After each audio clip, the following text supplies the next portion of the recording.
Hi guys, so dito na naman tayo sa bago nating tutorial.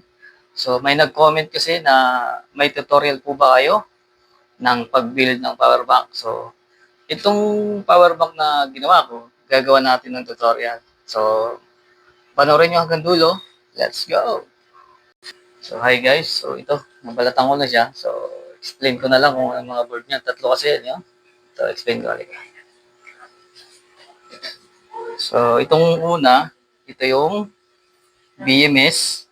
Ito yung protection niya para sa overcharge. At ito is buck converter. So input niyan kung anong voltage nito. So output niyan is 12 volts. So ito is yung charging, smart charging ito 'yan, oh. Ayan. So ayan. So ayan siya. Ayan. So hanggang 12 volts 'yan, ay 24 volts pa, oh. Ayan. So smart charging 'yan, ayan, oh. So output power niya is 24 watts. 5 volts, 3.4 amps yung pag 5 volts siya. So, yun yung default niya. Kapag requirements ng nilagay mo is 9 volts, 2.5 amps siya. So, pag 12 volts, 2 amps lang siya. So, ayan. So, yung isa naman is, ayan, 2 amps, 24 volts to 5 volts, 28. So, pagka, ayan, ito yung input niya. Ayan, ito yung input niya. So, ito yung positive, ito yung negative. So, kahit ano yan hanggang 2 volts hanggang 24 volts yung input mo. Tapos yung output naman, ayan. So, yan yung output mo. So, yan yung papunta na sa yan, yung sa router, 12 volts. So, ayan. So, ito kasi, ayan, ginawa ko lang dyan 12 volts. Pag in-adjust mo yan, yan, ikutin mo lang yan. So, tetesterin natin. Ayan. So, ayan. Ito, input niya is dalawang battery to. Ayan. So, ito yung out natin. Yung positive, yung negative, ito yung gitna. Bali yung BM sa ano natin, sa power bank, kaysa protection sa BMS. So, yung output ng battery, yun yung input ng BMS. Ito, negative o positive. So, lalabas yan dito. Sa negative, P, tapos positive P. Yan yung kakalat na yan dito. Kung saan mo gusto. So ito, yung BM, dyan lang yan sa gitna niya. Series to, dalawa. 3.7 yung isa. So dalawa siya, 7.2. Ayan, so yung input mo, yung ito, output ng battery. So ayan. Ayan, tinan mo dito. So ayan. 7.2 pag dito. 3.6. Ayan.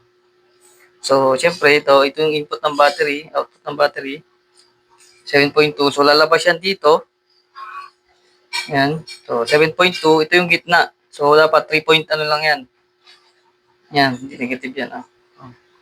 3.6. So, pagpunta niyan dito, ito na yung out natin ng BMS. Yan. 7.2. Pagpunta niyan doon, kasi sineta po niya sa 12 volts, 12 volts na yan. Para may pang power ako sa router, sa kahit anong requirements ng 12 volts, mapapower ko siya. Basta hanggang 2 amps lang or 1.5. Ayan. Ayan, so 11.6. Tapos dito naman, pupunta rin yan dito. Pero bago pumunta ng ng charging module, dumaan sa switch. Kasi nga kailangan siyang switch kasi nalolobat siya. Ayan, may battery, nagko-consume siya ng battery kahit walang naka-charge. May ilaw siya. So para mawala, hindi siya malobat agad, nilagay ko siya ng switch. So ayan. So input niya ni LED is 7.2. Ayan. Tapos yung output niyan, depende sa charge mo kung requirements is 9 volts or 12 volts. Pero nakapag-charge na ako dito ng 12 volts sa power bank. Charge ko yung power bank, 12 volts yung lumabas. So, ayan. Pag drawing naman yan, ganito yan. So, kung kailangan yung drawing ko saglit. So, ito yung battery natin. Yan. So, ayan. So, ito yung negative, positive. Negative, positive. So, ito, kukunik mo itong dalawa. Ayan. Ito na yung magiging negative mo. Yun yung magiging positive mo sa battery. So, naka-series siya. Tapos, ito yung ano natin, ito yung BMS. Protection siya para sa overcharge. Ito yung positive, negative. Itong positive na to, dediretso yun dito. Ay, negative. So, tapos itong positive, dediretso yan dyan. So, medyo pangit ang drawing. Tapos ito yung P1, ito yung P negative, P positive, tapos BM. So, pang 2S pala to na BMS, kasi dalawa lang, dalawang naka-series. So, ito yung output na natin, negative. Yan, negative yan. Tapos ito yung positive. Tapos itong gitna, yung BM na to, dito pupunta yan sa gitna. Dito. So, 3.7 volts. Ito yung BM. So, ito na yung supply natin. So, yung back converter na yun.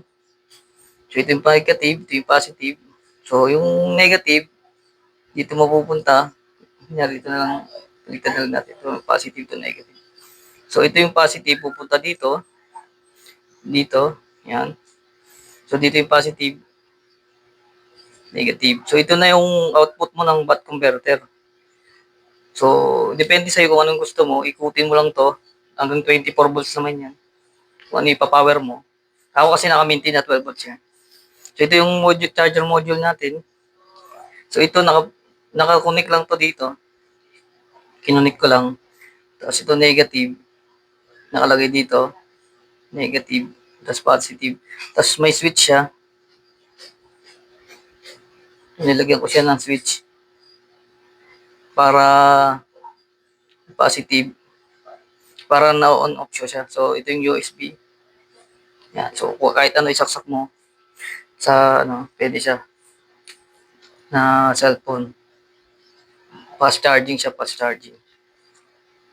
So, ayan lang yung ano niya. Yung dito siya magte-charge.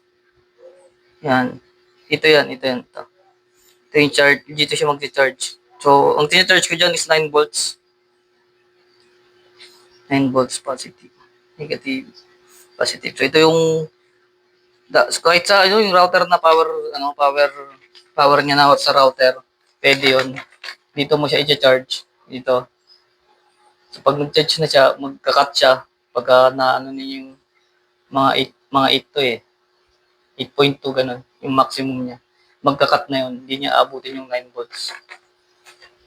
So, yun lang. Sana may natutunan kayo. Thank you.